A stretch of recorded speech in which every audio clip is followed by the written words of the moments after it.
quien damos ya la enhorabuena por su nombramiento. Le deseamos muchísimo éxito en la gestión del sistema de integración centroamericano, al cual, como sabe muy bien, en esta casa prestamos mucha atención, como prestamos atención a las embajadas centroamericanas. Precisamente estos días estamos llevando a cabo un festival de películas centroamericanas aquí en la Casa de América, siempre con este espíritu no sé si de integración, pero sí de ofrecer una imagen regional unitaria de la realidad centroamericana.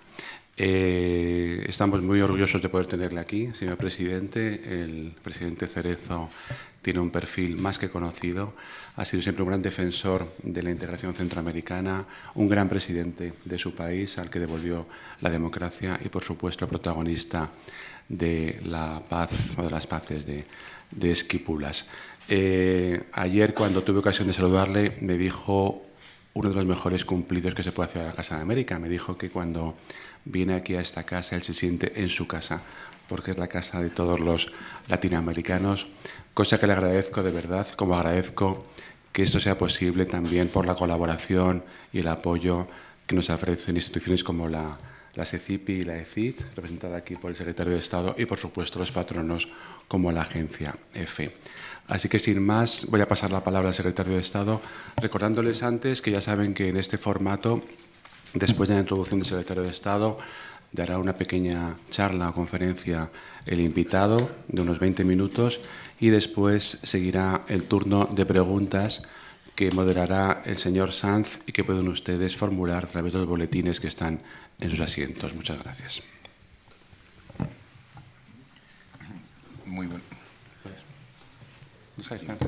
Muy buenos días, señores embajadores, señores secretarios generales de los organismos iberoamericanos, aquí de tanto Seguridad Social como Educación, como Justicia, embajadores de Panamá, de Nicaragua, y amigos todos, porque yo creo que todos somos interesados por la presencia del presidente Cerezo y el secretario general. Y yo diría, ustedes le conocen sobradamente, luego yo voy a ser muy breve, que el nacimiento a veces determina la trayectoria de una persona. Si uno nace en el barrio de la Libertad, en Guatemala, pues parece que es lógico dedicarse a esas tareas. Y si luego uno estudia en el Colegio Don Bosco, que algún día se dirá todo lo que ha hecho Don Bosco por la igualdad y la integración social en América Latina, y si sigue en la Universidad de San Carlos y se gradúa como abogado y máster en diplomacia pública, pues tiene luego una larga trayectoria, una muy interesante trayectoria.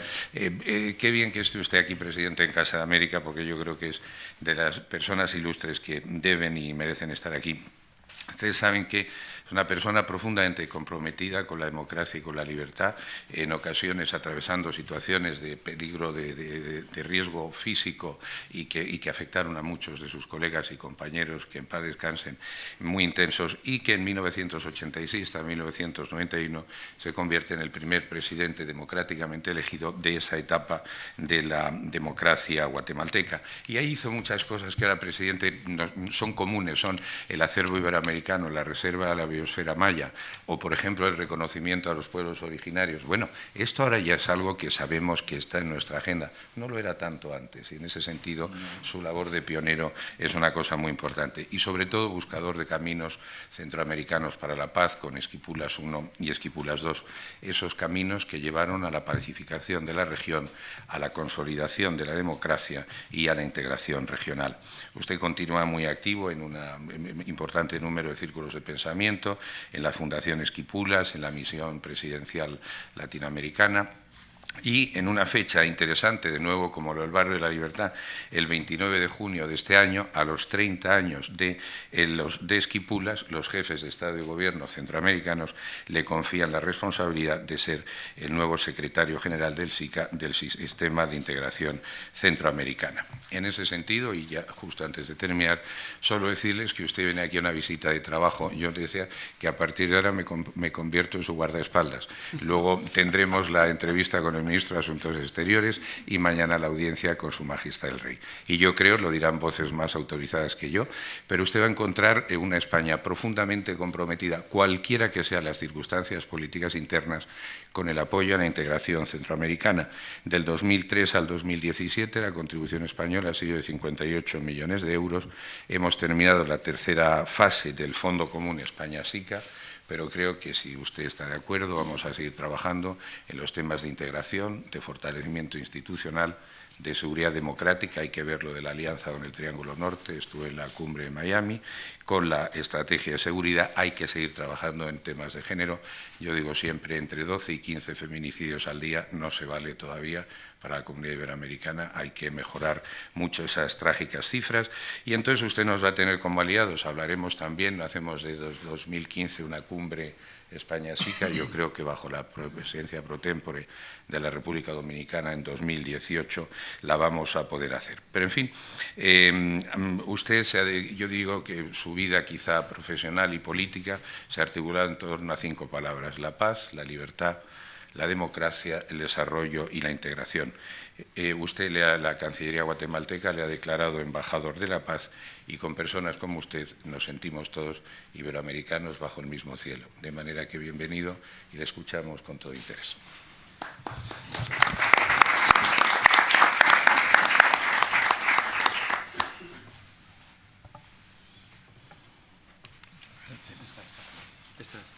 Bueno, después de esas palabras yo podría decir que me siento satisfecho y retirarme tranquilamente de aquí de la reunión. Usted ha sido muy generoso conmigo, pero se lo agradezco sinceramente, como me motiva a seguir adelante. En primer lugar, debo decirles a todos ustedes, amigos, a todos los considero realmente amigos. Hemos trabajado juntos en muchísimas de las actividades en beneficio de la integración centroamericana, de la paz y, por supuesto, de la solución de los problemas de nuestro país. Y como dijo Santiago, la verdad es que me siento en mi casa, aquí en la Casa América.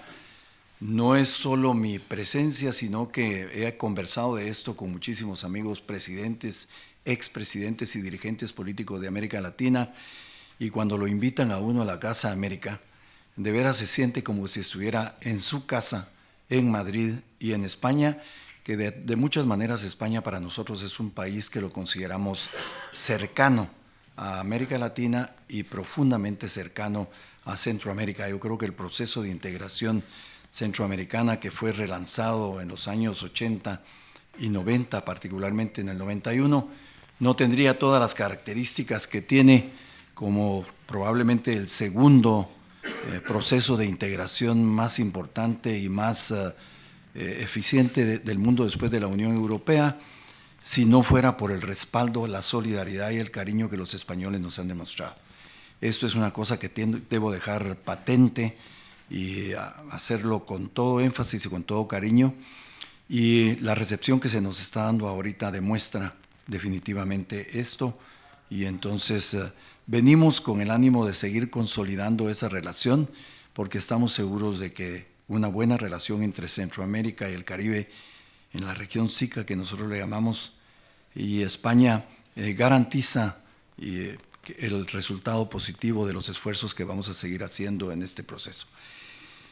En primer lugar, bueno, voy a hacer un breve relato de lo que ha sido el proceso de integración. La integración, el nuevo lanzamiento del proceso de integración centroamericana nace en la búsqueda de la paz.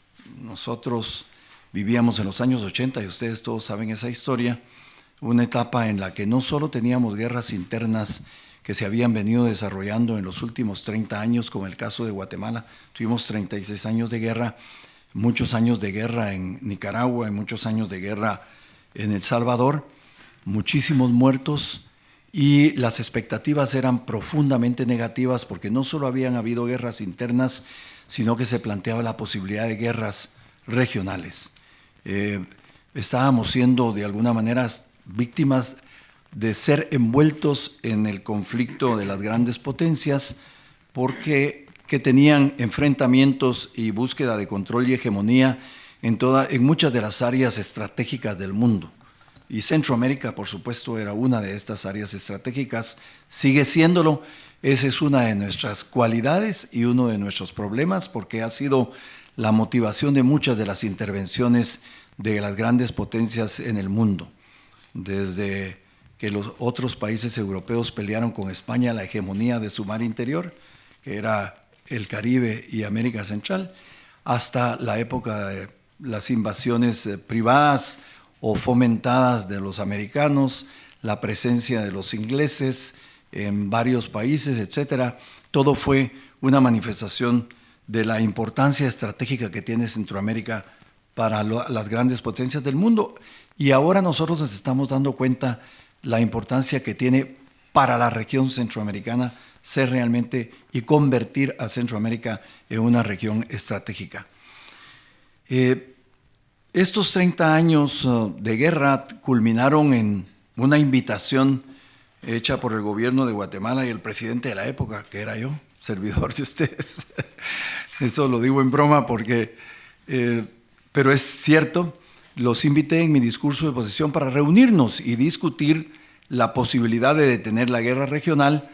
Esto se logró a través de una serie de conversaciones que se iniciaron en Casa Presidencial a partir de mi toma de posesión, se concretaron en Esquipulas en el 86, en junio de ese mismo año, y posteriormente se formuló un proceso para buscar la paz firme y duradera en el 87, lo que se tradujo luego en una serie de acuerdos importantes entre los grupos que peleaban contra los gobiernos constituidos y los gobiernos, que nos condujo a lo que se llamó la paz firme y duradera en el proceso de Esquipulas II. Francamente, lo único que quiero recalcar de esta etapa y de esas conversaciones fue el compromiso histórico que los presidentes tuvieron con la región y con cada uno de sus países, un compromiso histórico que demostró que a pesar de las diferencias ideológicas que todos teníamos, porque había desde el pensamiento el pensamiento liberal clásico hasta el pensamiento marxista que estaba en esa época y pasando por el pensamiento social cristiano o demócrata cristiano y el pensamiento socialdemócrata en Costa Rica. Por lo tanto, a pesar de todas las diferencias ideológicas, nosotros antepusimos la solución de los problemas que nos competían a todos, el interés de nuestros pueblos por encima de los intereses partidarios y el interés de nuestras naciones. Desde mi punto de vista, este fue el punto de partida de una convicción. Pudimos terminar con la guerra a pesar de las presiones de las grandes potencias, porque lo hicimos juntos y porque nos unificamos.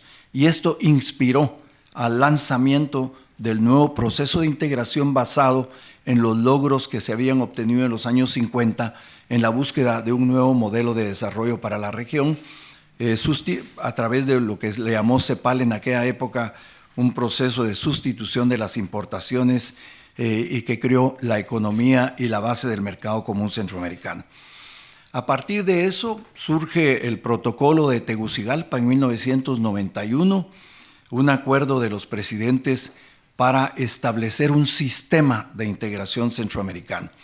Y el protocolo de Tegucigalpa tuvo realmente una visión muy concreta, y es la convicción de que si la Unión Centroamericana nos había servido para terminar con la guerra, iniciar un proceso de paz, consolidar institucionalmente los procesos democráticos y abrir las puertas a la participación de todas las tendencias ideológicas para resolver los problemas que vivíamos en aquella época a través del diálogo y la concertación, entonces esto también nos podría servir para consolidar los procesos democráticos, el proceso de institucionalización y abrir las puertas a la discusión de las diversas estrategias que podrían plantearse para resolver nuestros problemas económicos y sociales.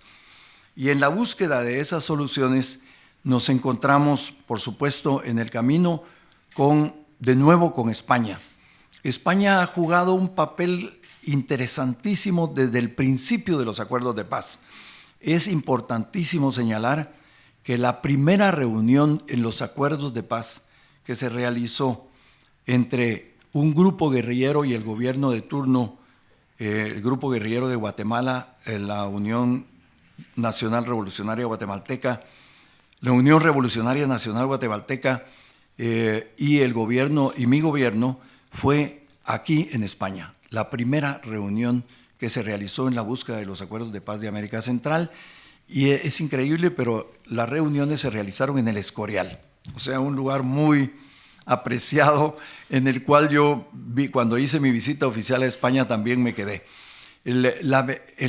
Fue impresionante los resultados de esa reunión, porque se reencontraron muchos dirigentes políticos, unos que habían estado durante algunos años en la guerra, otros que estaban en la actividad política, y el encuentro se cerró y se sentó las bases del proceso de paz en un abrazo entre uno de los principales comandantes de la guerrilla y uno de los principales líderes de los partidos más conservadores que se llamaban anticomunistas de Guatemala, que era Mario Sandoval Alarcón.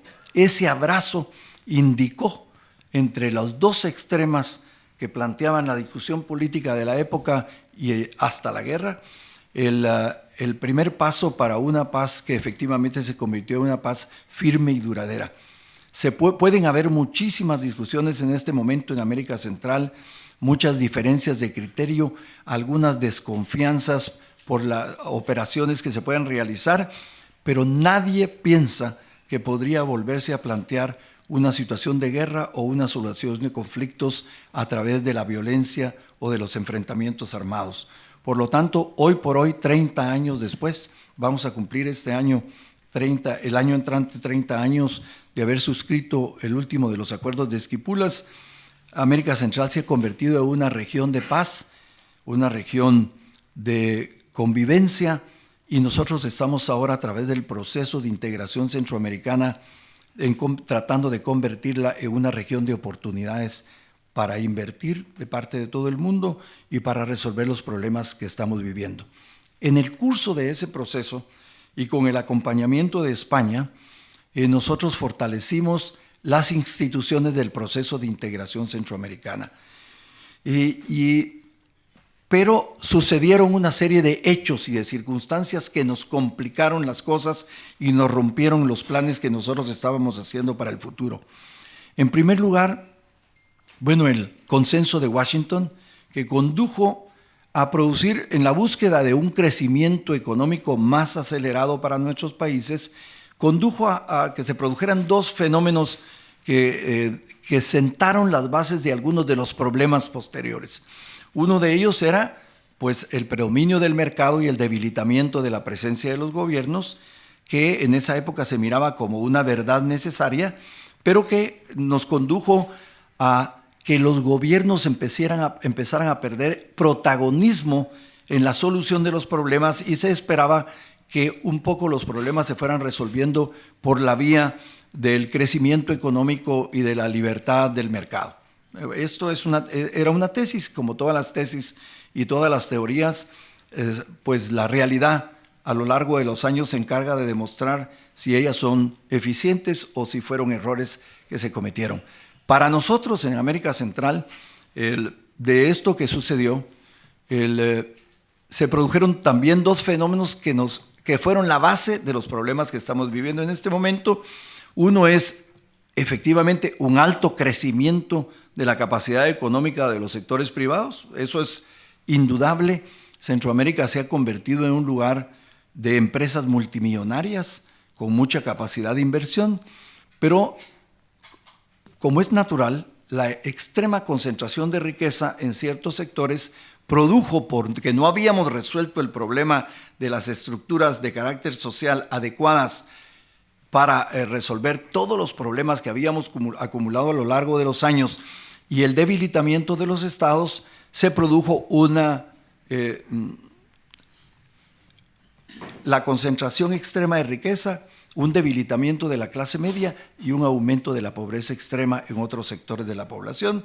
La pobreza extrema en otros sectores de la población se encuentra en el camino con dos problemas, dos nuevas patologías que afectaron a América Central: el crimen organizado y el tráfico de drogas. Y esa confluencia de factores produce lo que se estaba viviendo Centroamérica en los últimos años.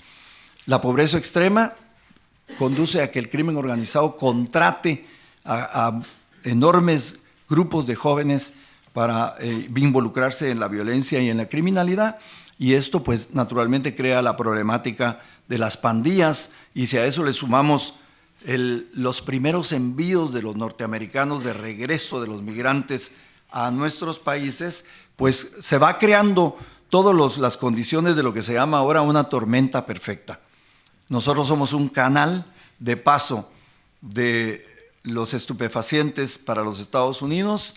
Ese canal es utilizado por el crimen organizado, el que trabaja para provocar condiciones de lavado de dinero, y ellos necesitan reclutar gente, y esos son los jóvenes que no tienen las oportunidades. Se van creando las condiciones y eso nos conduce a altos niveles de violencia, una problemática social que tenemos que resolver, el reto a mecanismos de seguridad muchísimo más sofisticados, y entonces encontramos países con altos niveles estándar o altos niveles de crecimiento económico, como es el caso de Panamá, Nicaragua misma, y o crecimientos estándar de carácter económico, gravísimos problemas sociales, y entonces enormes retos nuevos ante las nuevas patologías del mundo moderno.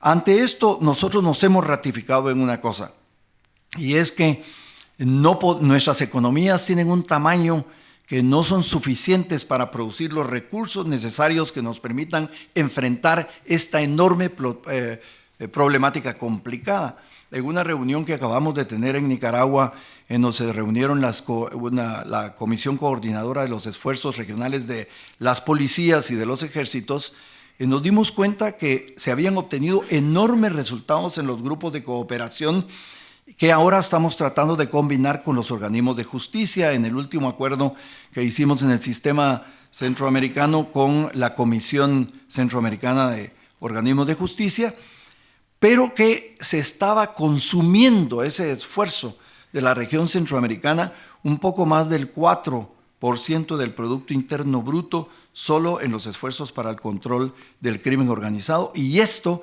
nos quita los recursos que se deben utilizar para invertirlos en la salud, en la educación y la infraestructura, que serían las mecánicas. Entonces, Centroamérica está enfrentando una realidad. Los Estados Unidos se ha preocupado por esto por el mismo criterio de preocupación de seguridad concreta. Plantean el tema del Triángulo Norte para resolverlo, y hablan de algunos aportes económicos que, en comparación con el esfuerzo que hizo Centroamérica para elaborar probablemente la única estrategia de seguridad existente de carácter regional, que es la ESCA, o la Estrategia de Seguridad de Centroamérica, que cuando se hizo en el 2011 con la participación de más de 400 delegados de los países cooperantes de los Estados Unidos, de Europa y de todas partes del mundo, se llegó a la conclusión de que ese esfuerzo para poder producir los resultados que se habían planteado en 20 programas de trabajo y 9 programas prioritarios requería aproximadamente entre 2 y 3 mil millones de dólares para poderse poner en práctica. De esos 2 a 3 mil millones de dólares, por diversas razones que no son todas acusables a los países cooperantes, nosotros hemos recibido aproximadamente unos 300 millones de dólares, y todo el resto del esfuerzo se ha hecho de parte de Centroamérica. A pesar de eso, en Centroamérica está funcionando el sistema. Las diversas comisiones dirigidas por secretarías técnicas han elaborado programas que están enfrentando la problemática social, efectivamente, que han logrado muchos éxitos y que están creando bienes públicos para favorecer a la región y especialmente a las poblaciones. Se han desarrollado programas dirigidos a crear pequeñas y medianas empresas, y todos estos programas están respaldados por 3 grandes donantes, que son la Comunidad Europea, Taiwán, China, Taiwán, y por supuesto el Fondo España-SICA, que ha sido tal vez de los más consistentes dirigidos a la problemática social, a la problemática de seguridad y al fortalecimiento institucional de nuestra región. En este momento, entonces, tenemos 3 grandes retos. Uno es consolidar la estrategia de seguridad regional, hacerla continuar haciéndola igual de efectiva como se ha venido desarrollando. En segundo lugar, consolidar la coordinación interinstitucional de los países y naturalmente abrir las puertas a nuevas estrategias de desarrollo para invitar a la comunidad internacional, ya no solo a esfuerzos de cooperación. Nosotros creemos que debemos de seguir recibiendo para la problemática social, la problemática de fortalecimiento institucional y para la implementación de nuestra estrategia de seguridad, la cooperación que hemos recibido, pero nosotros sabemos que el esfuerzo de crecimiento económico y de transformación de nuestras economías tiene que depender de nosotros, y por eso se está empezando a discutir en el subsistema económico y en el subsistema de transportes la posibilidad de una estrategia para la construcción del corredor logístico centroamericano, que sería una enorme inversión en infraestructura que daría capital para el crecimiento económico, oportunidades para puestos de trabajo y naturalmente la posibilidad de que el aumento de los recursos permita a los países invertir sus propios recursos en la solución de los problemas sociales como la educación y salud, y por supuesto seguir trabajando conjuntamente los problemas de seguridad. El mensaje que les quiero transmitir en este momento es que confrontamos una enorme problemática, que estamos seguros y convencidos de que si nos mantenemos unidos y perfeccionamos el sistema de integración, vamos a poderlos resolver con mayor eficiencia, y que debemos de seguir trabajando para mantener la comprensión de la cooperación internacional, particularmente de países que nosotros consideramos hermanos y socios en el esfuerzo del desarrollo como España, pero que también nosotros debemos de plantear una estrategia en este momento que demuestre al mundo que nosotros queremos poner nuestro aporte y nuestro esfuerzo en la solución y en la búsqueda de los problemas que hemos venido desarrollando. Hay una serie de elementos, y con esto voy a terminar, que son que me permiten ser muy optimista. Yo siempre he creído, y es una de mis afirmaciones, que uno de los problemas de América Central en el pasado fue la falta de continuidad en la búsqueda de solución de los problemas. Nosotros tenemos un sistema democrático que aún nos conduce a tener cambios de gobierno sistemáticos cada 4 o 5 años por las elecciones democráticas, pero que como son partidos diferentes los que van ganando las elecciones sucesivamente, no se había podido implementar proyectos y programas de continuidad. Y entonces, en cada país nos encontramos que muchas veces cada presidente que llega quiere iniciar la historia. Y al plantear el inicio de la historia cada 4 años, pues nos conduce a una realidad concreta. En 4 años no se cambia la historia de los países, sino que al contrario se debe buscar una continuidad.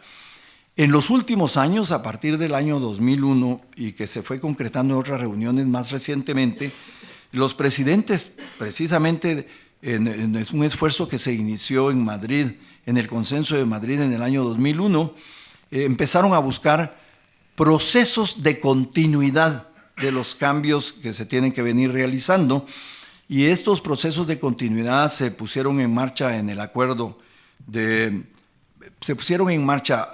las ideas se plantearon en 2001 en Madrid, posteriormente en varias reuniones, pero se concretaron en Roatán, posteriormente en Costa Rica, ahora en Panamá. Panamá está haciendo un esfuerzo muy serio para darle continuidad a los acuerdos que se aprobaron en Roatán y se concretaron en Costa Rica.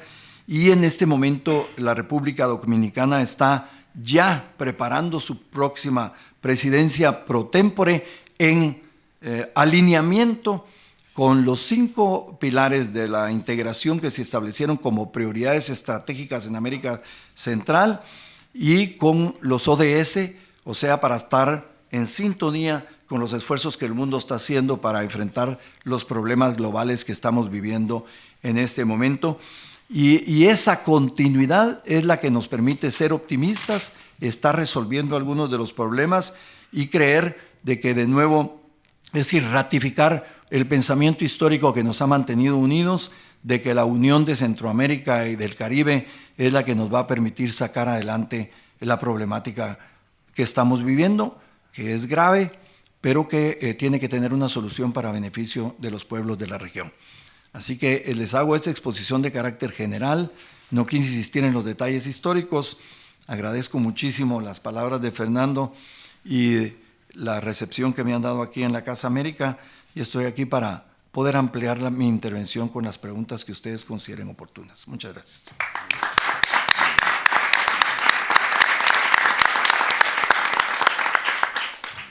Muchísimas gracias, presidente. La verdad es que es un privilegio estar sentado como periodista al lado de una personalidad como el presidente Cerezo, que ha sido protagonista pues, de hechos que están ya en los libros de historia, ¿no? Como es el proceso de paz en Centroamérica y todo lo que ello representó. Y gracias a la Casa de América y al secretario de Estado, por supuesto, por haberlo hecho posible. Les recuerdo que es el turno de sus preguntas, o sea que utilizando las tarjetas, identificando bien quién quiere hacer la pregunta y en nombre de quién habla, pues estamos a disposición de ustedes. Yo voy a empezar con una pregunta general dirigida al presidente Cerezo, teniendo en cuenta la larga experiencia de gobierno, de gestión, y todos estos años como testigo de la evolución de los cambios en Centroamérica, donde todavía pues, no hay guerra, pero existe un alto nivel de violencia, donde hay una lucha por conseguir un nivel de desarrollo suficiente, ¿dónde pondría la causa y el efecto? ¿Es la pobreza la causa de la guerra o la violencia? ¿Es la pobreza la causa de la violencia o la violencia la causa de la pobreza?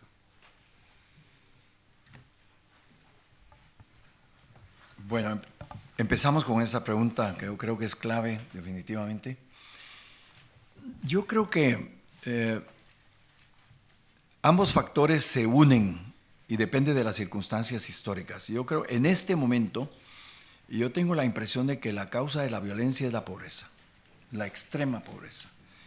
Porque estamos viviendo en un mundo de complicaciones, es decir, si uno se sitúa en una televisión y deja abiertas las puertas a los anuncios, le presenta a uno una imagen de una persona exitosa, un joven con tarjeta de crédito, bien vestido, comprando autos y vehículos de último modelo, pero no le dicen a uno de dónde sale el dinero para ser una persona de esas exitosas. Y entonces a la mayoría de los jóvenes de nuestros países, recordemos que hay cifras muy interesantes, el 35% de la población de Centroamérica y de la región son personas menores de 30 años de edad y muchos de ellos menores de 18 años de edad. Y además de mujeres, las mujeres son, en términos generales, tienen un porcentaje mayor de mujeres en la región. Y estos son jóvenes y mujeres, son sectores que han sido tradicionalmente marginados en nuestras sociedades del bienestar y de las oportunidades. Y entonces se junta con lo que yo decía, lo que provoca la tormenta perfecta, con que la región se convierte en una región de tránsito para el crimen organizado. Y ellos necesitan de personas, hacen una oferta de trabajo que conduce necesariamente a la violencia. Y es la posibilidad de comprometer a los jóvenes en actos de violencia, en actos de extorsión y en entrenamiento de ellos para que sirvan de tropa de combate para el crimen organizado. Entonces, pero eso es factible por la ausencia de oportunidades y entonces ustedes miran coincidente que en los países donde menos problemas sociales hay en América Central, hay menos niveles de violencia. Porque la gente busca, entonces tiene mayores posibilidades de oportunidad de mejorar sin necesidad de comprometerse con la violencia. Y entonces Nicaragua, que ha venido alcanzando progresivamente mayores beneficios sociales para la gente, encuentra que es el ícono de la seguridad en América Central. Y Costa Rica, que tradicionalmente ha tenido altísimos niveles de bienestar humano, también tiene menores niveles de violencia, pero están empezando a verse afectados por el tráfico de droga y la influencia del crimen organizado que viene del sur. Pero el origen, el punto de partida es la pobreza extrema. Y en segundo lugar, la confluencia de estos dos fenómenos del crimen organizado y el tráfico de drogas. Alguna pregunta llega ya relacionada con el papel de los Estados Unidos. Enrique Gaspar, de Nexos, le pregunta qué influencia ha tenido en el proceso actual centroamericano, entiendo, la llegada de Trump a la presidencia de Estados Unidos. Esto es una cosa complicada, sencilla. Muy sencilla, no es nada sencillo, pero miren, nosotros estamos recibiendo ahora de los Estados Unidos dos grandes líneas, por lo menos hasta antes de la llegada de Trump. Estábamos recibiendo dos grandes líneas de influencia. Uno, una extrema preocupación de los Estados Unidos por los problemas jurídicos y de seguridad en Centroamérica, porque creaban condiciones de inseguridad para los Estados Unidos. Es decir, si hay extrema corrupción y extrema violencia en Centroamérica y una enorme migración, en esa migración se pueden ir terroristas, igual que migrantes, y los problemas de corrupción provocados también por la situación que se ha vivido con la influencia del crimen organizado, pues indudablemente causó una enorme preocupación por los dilemas de seguridad, y creo que a consecuencia de esto se plantea el Triángulo Norte, porque se cree que en esos países es donde está concentrada los mayores niveles de violencia y la mayor influencia del crimen organizado. Pero en segundo lugar, ha tenido algunos efectos, algunas acciones positivas en la misma dirección y con la misma preocupación, y es que ha insistido en una lucha en contra de los niveles de corrupción, que ha favorecido definitivamente la limpieza de muchas de las instituciones en algunos países de América Central, y entonces esto también es positivo para nosotros. El único problema de los Estados Unidos es que siempre tienen sobre nosotros una visión que tiende, no lo sé, no puedo asegurar de que sea a propósito, pero tiende a disgregarnos en América Central. Es decir, hablar del Triángulo Norte hace que surja inevitablemente el Triángulo Sur, o sea, por mil razones diferentes, y provoca naturalmente la creación de una visión aparentemente cierta, y es que los problemas de la región norte se ven de resolver de una manera y los problemas de la región sur de otra manera. Y esto, al disgregarnos, disminuye la posibilidad de Centroamérica de convertirse en una región que enfrente los problemas regionales con una visión de carácter regional. Por lo tanto, existe un nivel un sentimiento de doble vía ante un planteamiento como este en los Estados Unidos. Naturalmente que ahora que llega el presidente Trump y desarrolla una política antimigratoria tan radical, entonces esto también nos crea otros problemas, porque si la política de él resulta exitosa, lo que vamos a recibir es una enorme cantidad de personas acostumbradas a un nivel de vida determinado, porque nos van a enviar a inmigrantes de todo tipo, personas que tienen problemas de pobreza extrema o que están complicados con grupos criminales en los Estados Unidos. Nos van a enviar personas acostumbradas a un mejor nivel de vida, pero que no van a encontrar posibilidades de trabajo rápido en nuestros países, lo que nos obliga a empezar a discutir una política de recepción de migrantes, que también es una complicación. Lo ideal sería que los Estados Unidos, yo creo que se venía con esa línea de pensamiento, siguieran trabajando en tratar de desarrollar sus políticas en acuerdo y concertación con nuestra región, en lugar de plantearnos políticas desde un punto de vista completamente unilateral de los Estados Unidos, porque eso nos complica siempre la búsqueda de soluciones ante un país de ese tamaño con tanto poder. en relación con este tema, ¿qué indicaciones tienen sobre la decisión que pueda tomar el gobierno estadounidense en relación con el Estatuto de Protección Temporal que afecta a los salvadoreños? Son casi 200.000 salvadoreños los que están bajo este régimen y en enero tengo entendido que Washington tiene que decidir, ¿no? Bueno, afecta a los salvadoreños, a los hondureños y también a los nicaragüenses, creo yo. Es decir, no es solo a El Salvador. A El Salvador lo afecta enormemente, pero también va a afectar a otros países. Yo creo que eso es gravísimo. Estamos hablando de que de solo El Salvador probablemente se vengan 300.000 personas que pierden las posibilidades de trabajar legalmente en los Estados Unidos y que ya están de alguna manera acomodados al sistema norteamericano. Ese es el grupo de personas que si tienen que regresar, van a regresar a buscar oportunidades con nosotros que en este momento no fácilmente se van a encontrar.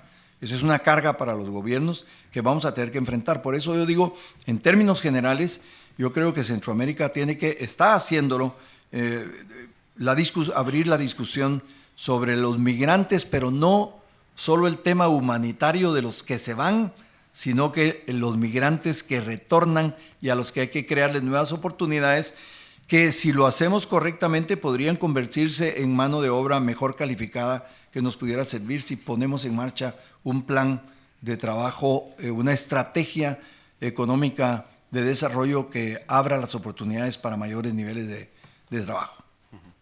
Emily Blasco, del diario ABC, le hace una doble pregunta. La primera en relación con la Alianza para el Progreso, qué pasos efectivos está dando, y luego sobre el Parlacén, el Parlamento Centroamericano, ¿en qué fase está su desarrollo? Cuando hablan de la Alianza para el Progreso, me imagino que es el planteamiento de los Estados Unidos para la prosperidad, Alianza para la Prosperidad, sí. Miren, yo diría que está en una fase de construcción. Los Estados Unidos ya ha abierto una discusión con los gobiernos del Triángulo Norte. Empezó planteando en la época de Obama que con un inicio de un programa de ayuda de $700 millones que iba a ser manejado por los Estados Unidos. Ese programa ahora con el gobierno del presidente Trump se ha reducido a $300 millones. Y bueno, si los Estados Unidos lo van a aplicar bajo su criterio y no necesariamente de común acuerdo con nuestras necesidades. Y en términos generales, para 3 países, $300 millones no es una cantidad significativa. Puede ser una ayuda, pero no significativa. Si quieren influir realmente en un proceso de progreso y de desarrollo en el país. Anabela Machuca, de la Embajada del...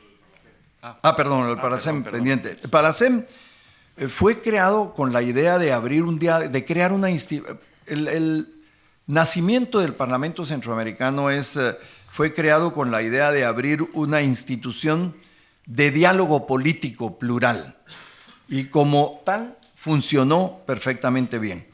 En este momento, cuando se crea ya todo el sistema de integración, se le quiso dar al Parlamento Centroamericano el carácter de un parlamento regional que emitiera leyes de carácter comunitario.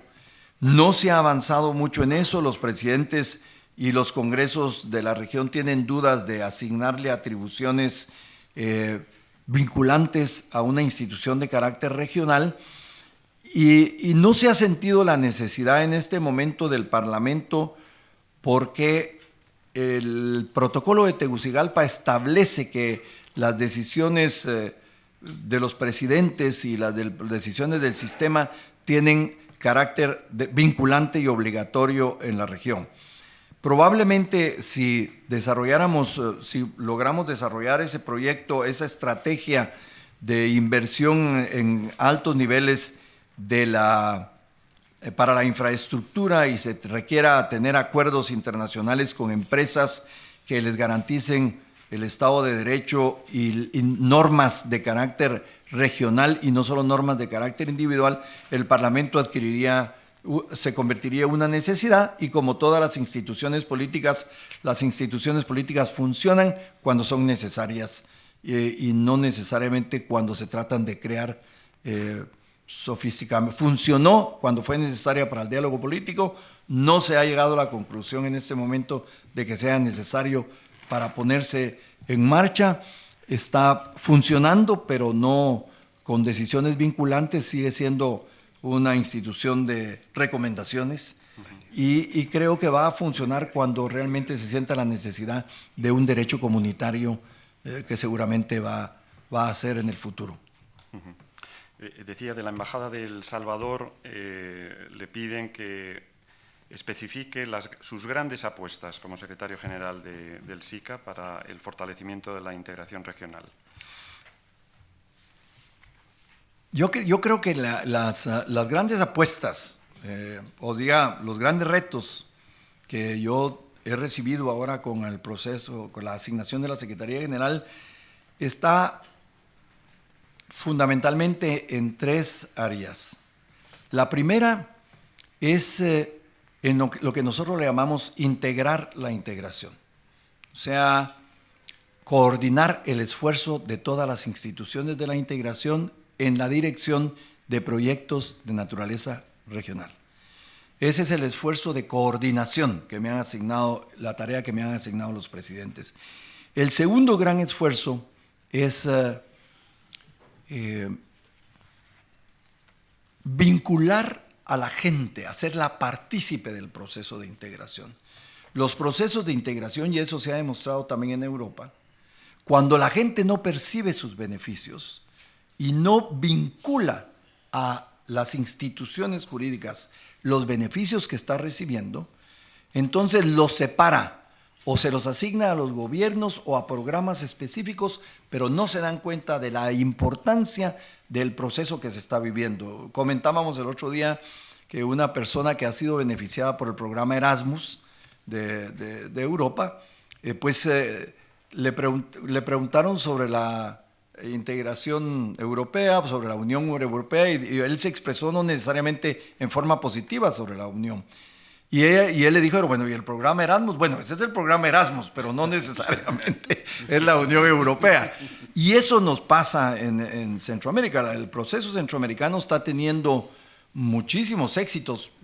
Tal vez ustedes no lo saben, pero somos la única región en América Latina que está totalmente vinculada por energía eléctrica. Nosotros somos autosuficientes en energía eléctrica y estamos interconectados en toda la región. De hecho, hasta le vendemos energía al sur de México y podríamos venderle al norte de Colombia. Pero esto está funcionando muy bien. También tenemos en el tema de salud compras colectivas. Hemos recibido la cooperación de España para ese tipo de acuerdos internacionales con las empresas farmacéuticas para comprar todas aquellas medicinas para enfermedades graves en América Central. Y se le proporciona a la gente de escasos recursos a través de los mecanismos sociales. En fin, hay una serie de ventajas que se producen, pero la gente no las ha percibido. Y por lo tanto, tenemos que desarrollar un trabajo para que la gente se dé cuenta que la integración le está produciendo beneficios, pero que le puede producir mejores beneficios en el futuro inmediato, como el libre tránsito laboral en América Central, por ejemplo, los controles migratorios, facilitamiento, el establecimiento de Centroamérica como multidestinos turísticos, por ejemplo. Y a eso le llamamos nosotros vivir la integración. O sea, nosotros queremos que la gente viva la integración. Entonces tenemos integrar la integración, vivir la integración, y la tercera parte es definitivamente plantear esa necesidad de encontrar un mecanismo que entusiasme a los diversos sectores, que es el sector privado, a la población, etcétera, en un solo proyecto motivador que sería la gran estrategia de inversión en América Central, que daría empleo, resolvería problemas de intercomunicación y nos convertiría efectivamente en lo que llamo yo el sueño centroamericano, de convertirnos en el gran puente entre los dos subcontinentes americanos, los dos océanos y el mundo para América Central.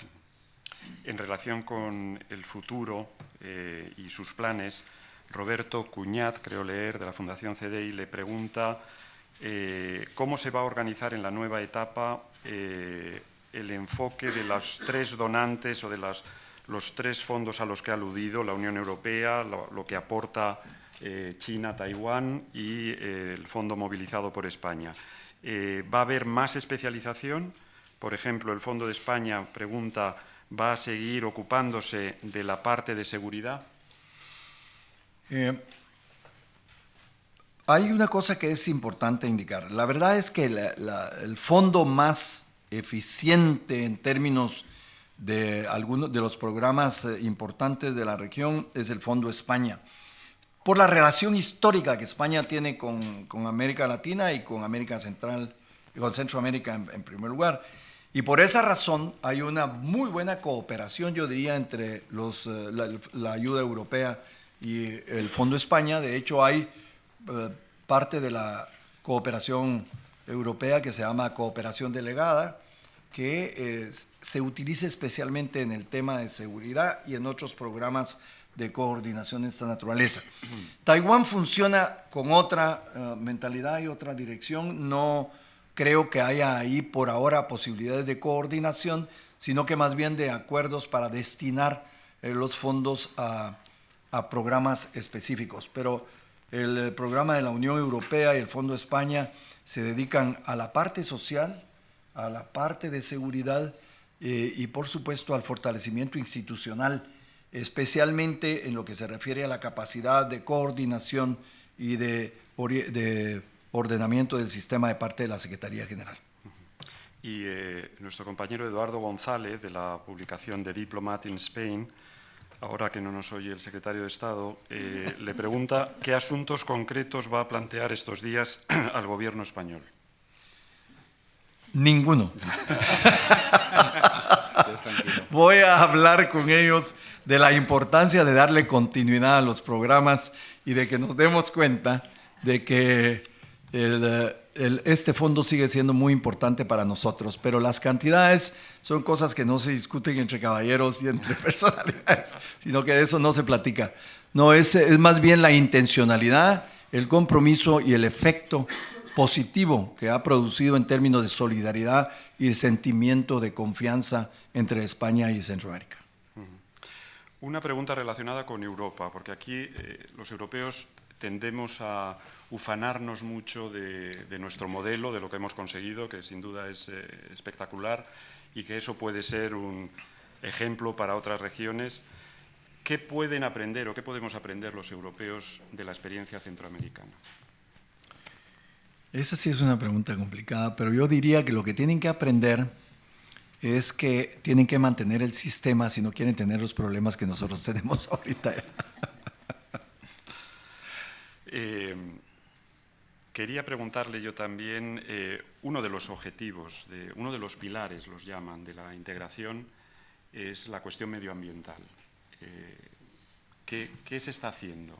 Me imagino que preocupa enormemente. Está sometida la región con periodicidad a grandes catástrofes. Bueno, hay varios programas que están dirigidos, uno a prevenir desastres, otros a reaccionar ante los desastres, y tenemos una institución que se llama CEPREDENAC, que esta es la encargada de elaborar las estrategias para la conservación a nivel regional, las estrategias para reaccionar ante los daños del cambio climático y de organizar y de crear protocolos para poderlos enfrentar. Centroamérica tiene en eso, como dije al principio, hemos sido visionarios en algunos temas. Y el acuerdo en Centroamérica de ALIDES o la Alianza para el Desarrollo Sostenible que se firmó en el 92 prevenía lo del cambio climático, advertía de los daños que se podrían producir y planteaba una política de desarrollo que estuviera vinculada a la conservación de nuestros recursos naturales y a la prevención de los desastres. Esto dio origen pues a toda la institucionalidad que está trabajando en esto, y en este momento estamos trabajando en dos temas importantes que son muy concretos, que son la posibilidad de una alarma temprana ante ciertos eventos, como por ejemplo los terremotos, que está siendo ya aplicada en 2 países de América de Mesoamérica, que es México y Nicaragua, y que queremos generalizar a través de un protocolo en toda América Central. O sea, hay una alarma que le avisa a uno que se va a producir un terremoto en tantos segundos o en tantos minutos y le permite a uno salir corriendo de los edificios para evitar las tragedias, y efectivamente en México ya lo ha logrado. Y en segundo lugar, un fondo de reacción inmediata. O sea, el fondo ya, la decisión de los presidentes de crear el fondo ya se tomó.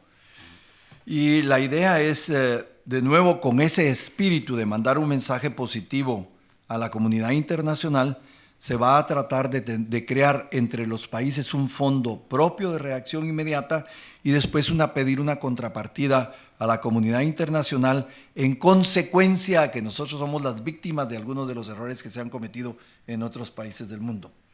Ese fondo tendría un protocolo para que cuando sucede una tragedia como lo que sucedió ahora en Costa Rica o lo del Mitch en alguna oportunidad, pueda la región reaccionar aportando una cantidad de dinero al gobierno afectado para una reacción inmediata de beneficio a las poblaciones más afectadas y generalmente las más afectadas son de escasos recursos.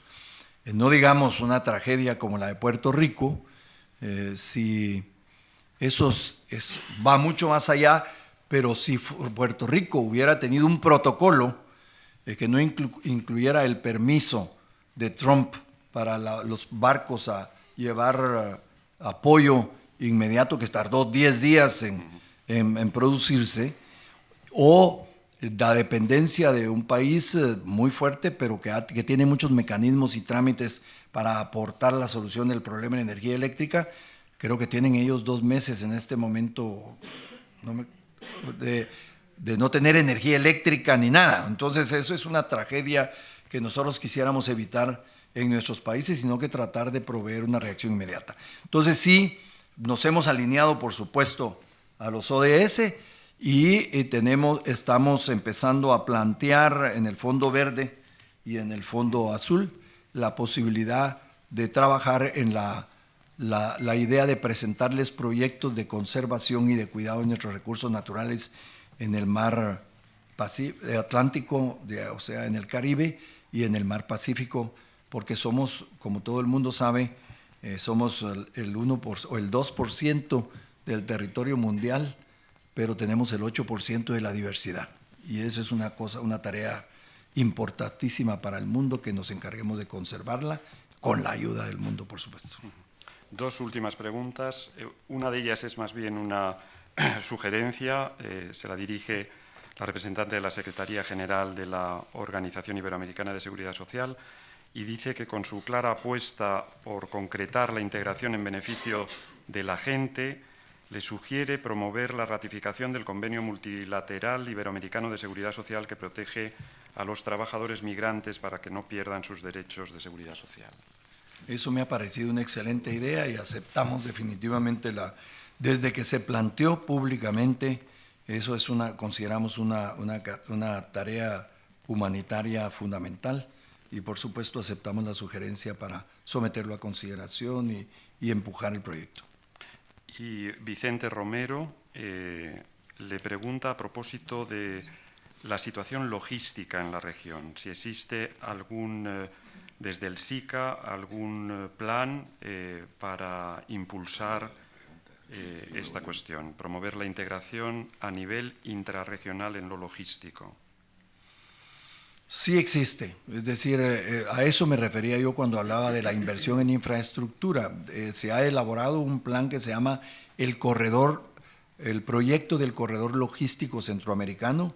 Está terminado, fue hecho con la ayuda de algunas instituciones internacionales y es un esfuerzo de coordinación de 3 comisiones, lo que nosotros le llamamos esfuerzos intersectoriales. Estuvieron los ministros de Finanzas en su comisión, los ministros de Obras Públicas y los encargados de planificación para hacer un trabajo de coordinación y de fijación de proyectos prioritarios para el corredor logístico, que iría naturalmente desde carreteras de alta calidad y de alto nivel hasta puertos de cabotaje, pasando por aeropuertos, y todo es un proyecto de 10 a 20 años de realización y que va a implicar una gran inversión, pero una gran oportunidad también para los inversionistas. Pues muchísimas gracias, presidente, por su tiempo y por su participación.